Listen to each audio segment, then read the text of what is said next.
नमस्कार।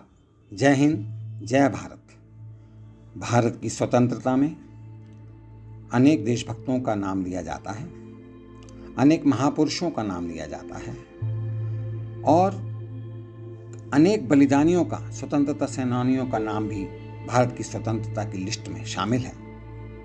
इसमें एक महान ज्ञाता, महान ज्ञानवेत्ता डॉक्टर राजेंद्र प्रसाद जी को हम आज याद करते हैं।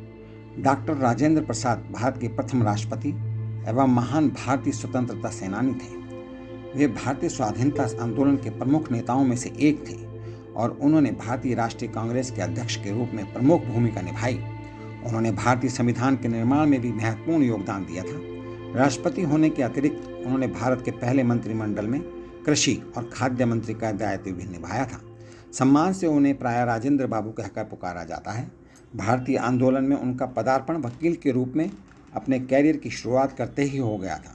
चंपारण में गांधी जी ने एक तथ्य अन्वेषण समूह भेजे जाते समय उनसे अपने स्वयं सेवकों के साथ आने का अनुरोध किया था।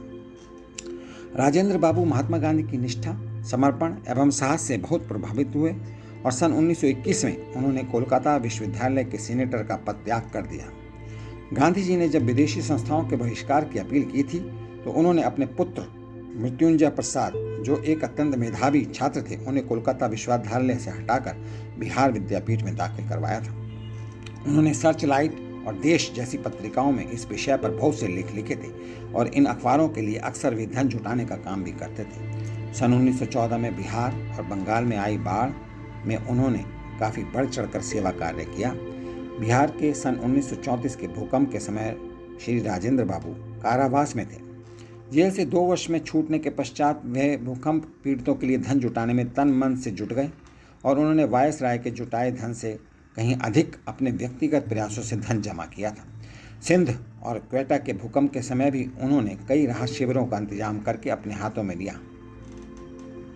सन 1934 में वे भारतीय राष्ट्रीय कांग्रेस के मुंबई अधिवेशन में अध्यक्ष चुने गए। नेताजी सुभाष चंद्र बोस के अध्यक्ष पद से त्याग पत्र देने पर कांग्रेस अध्यक्ष का पदभार उन्होंने एक बार पुनः सन 1939 में संभाला था। भारत के स्वतंत्र होने के बाद संविधान लागू होने पर उन्होंने देश के पहले राष्ट्रपति का पद संभाला और ये पदभार संभालने के बाद राष्ट्रपति के तौर पर उन्होंने कभी भी अपने संवैधानिक अधिकारों में प्रधानमंत्री या कांग्रेस को दखल अंदाजी का मौका नहीं दिया और हमेशा स्वतंत्र रूप से कार्य करते रहे। हिंदू अधिनियम पारित करते समय उन्होंने काफ़ी कड़ा रुख अपनाया था। राष्ट्रपति के रूप में उन्होंने कई ऐसे दृष्टांत छोड़े जो बाद में उनके परिवर्तियों के लिए उदाहरण बन गए। भारतीय संविधान के लागू होने से एक दिन पहले दिनांक 25 जनवरी सन 1950 को उनकी बहन भगवती देवी का निधन हो गया, लेकिन वह भारतीय गणराज्य की स्थापना की रस्म के बाद ही दाह संस्कार में भाग लेने गए। 12 वर्षों तक राष्ट्रपति के रूप में कार्य करने के पश्चात उन्होंने सन 1962 में अपने अवकाश की घोषणा की। अवकाश ले लेने के बाद ही उन्हें भारत सरकार द्वारा सर्वोच्च नागरिक सम्मान भारत रत्न से सम्मानित किया गया। आज हम भारत रत्न डॉक्टर राजेंद्र प्रसाद राष्ट्रपति जी को याद करते हैं और उनको श्रद्धांजलि देते हैं। इन्हीं शब्दों के साथ मैं आज का वीडियो समाप्त करता हूँ। आपका बहुत बहुत धन्यवाद। आप सदैव सुखी रहें, धनी रहें और खुश रहें। इन्हीं शब्दों के साथ नमस्कार। जय हिंद, जय भारत।